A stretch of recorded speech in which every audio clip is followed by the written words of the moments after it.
He shoved her so hard she flew back over a coffee table. She hit the floor with a bruise the size of a grapefruit, and then told us it was just an accident. I knew it wasn't. And while I'm not a violent man, I had access to something more dangerous than fists: his future. If you've ever wanted to serve justice to someone who thinks they're untouchable, hit that like button, subscribe, and buckle up, because this revenge, it's personal, calculated, and ice cold. Days passed, each moment consumed by thoughts of what had happened.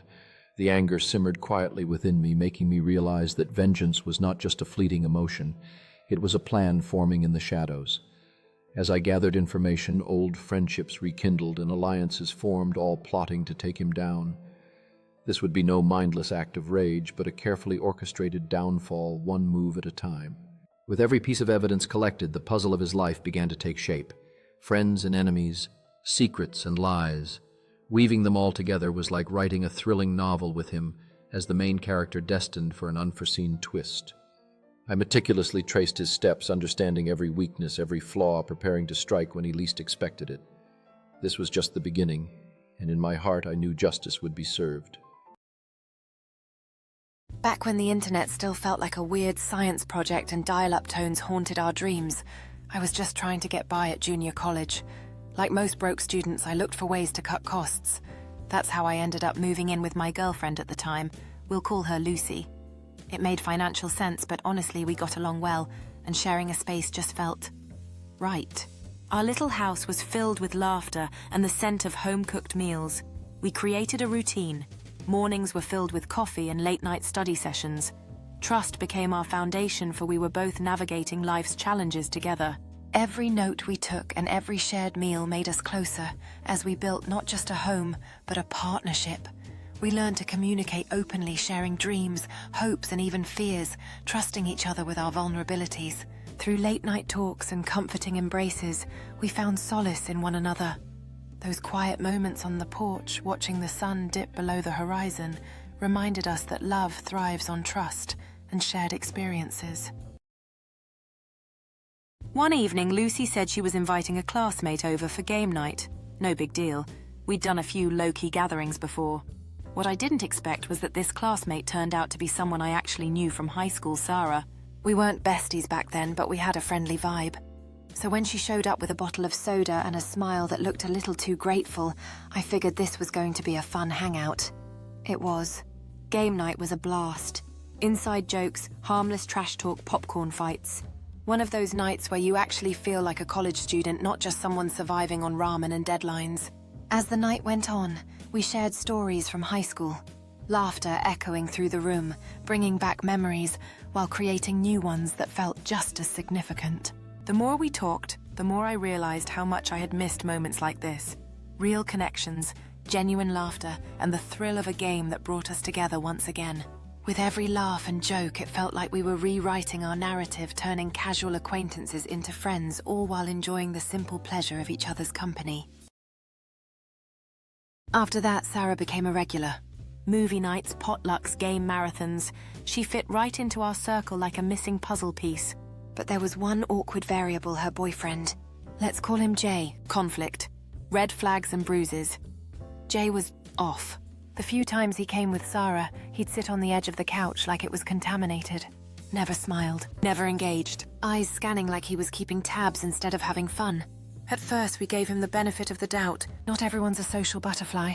But the vibe, it was bad.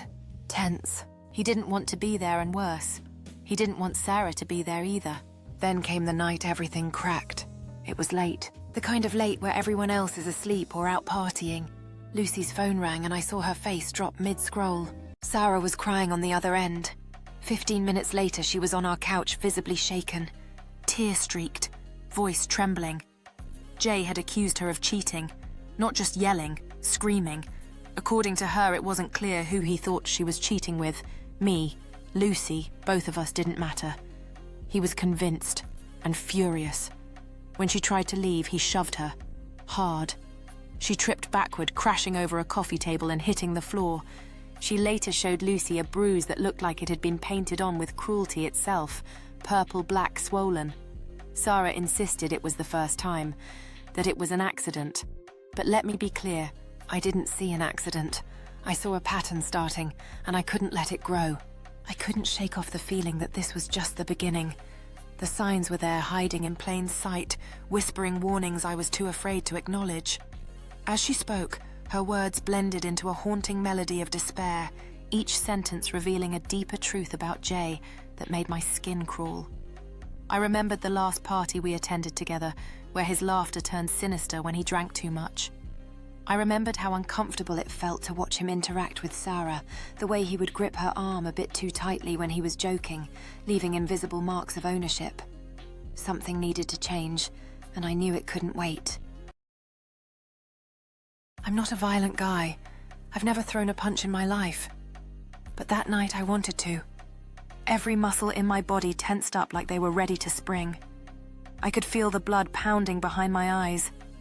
That adrenaline, the kind you only get when someone you care about is hurt and you weren't there to stop it. But violence, that would just give him a reason to play the victim, and it wouldn't fix what really mattered. Jay was a student too, and I worked, guess where? In the college administration building. You know what that meant. I had access to records, real records, his student ID, his schedule, his enrollment status, fees, everything. And with the drop-ad deadline just days away, I had an opportunity, not for blood, but for consequences. I sat there staring at that student ID, the weight of my choices pressing down on me. I could feel the tension crackling in the air, an invisible thread connecting my anger to the possibilities ahead.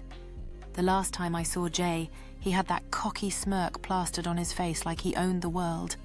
But all I could think about was how he hurt someone I cared for, and now he walked around like nothing happened. My heart raced as I plotted my next move, knowing the risk involved but driven by a need for justice. In a way, I was the man oppressed by my own restraint, holding back a storm that wanted to unleash chaos.